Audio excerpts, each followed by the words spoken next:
Hi hello everyone, তো চলে আসলাম তোমাদের জন্য ষষ্ঠীর ব্লগ নিয়ে। তো এই ব্লগটা অনেকটা শর্টের উপর হতে চলেছে, কেননা এবার ষষ্ঠীটা খুব তাড়াহুড়োর মধ্যে আমাদের যেতে হয়েছে, অ্যাটেন্ড করতে হয়েছিল। কেননা আমার বোনের মেয়ের এটা নিয়ে প্রথম ষষ্ঠী। আমার বোন দেখো রেডি হয়ে ওখানে পিছনে পাকামি মারছে। যাই হোক, ও রেডি হয়ে গেছে, শাড়িটা পরলে হয়ে যাবে। আমি ওখানে মেকআপটা কমপ্লিট করে শাড়িটা নিয়ে চলে এসেছি, কারণ দুইজনেই দুই বাচ্চাকে নিয়ে যেতে হবে। বাচ্চার প্রথম ষষ্ঠী মানে সেই বাড়িতে ঠিক কতটা তাড়াহুড়ো থাকে, কতটা আয়োজন থাকে, আয়োগ সকলে জানা আছে। তো আমরা কম বেশি প্রত্যেকে রেডি হয়ে গেছিলাম, এদিকে আমার ছেলেকেও রেডি করে দিয়েছে, মানে প্রত্যেকেই প্রায় রেডি হয়ে গেছে। আর এখন বাজলো অলমোস্ট ওই 10টা সাড়ে 10টা মতো। এর আগে থেকে কিন্তু ষষ্ঠী শুরু হয়ে গেছে, তার জন্য আমার মা আমাদের খুব বকাবকি করছিল যে তাড়াতাড়ি কর, তোদের সেজে সেজে হয় না। এই কথাটা বলতেই থাকে, মানে যে কাজই করি না কেন।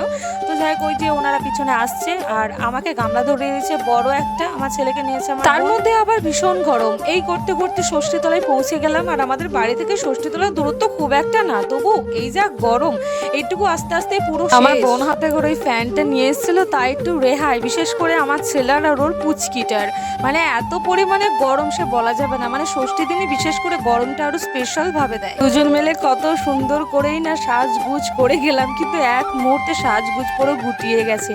এই যে আমার ছেলে পুরো একাই, মানে কি বলবো, অষ্টরম্ভ করে দিচ্ছে চারিদিকে, মানে গরমে ক্ষিপ্ত হয়ে যায়। যাই হোক, ষষ্ঠী কমপ্লিট করে এসে চিড়ি মুরগি দই খেতে হয়, ওটা জাস্ট একটু খেয়েছিলাম। তারপরে ঘুগনি দিয়ে মুড়ি খেয়েছি। আর ওইদিকে মা ছোলার ডাল লুচি ভাত ছিল, কারণ আজ তো কোনো রকম ভাত খাওয়া যাবে না, যারাই ষষ্ঠী করেছে কেউই ভাত খেতে পাবে না।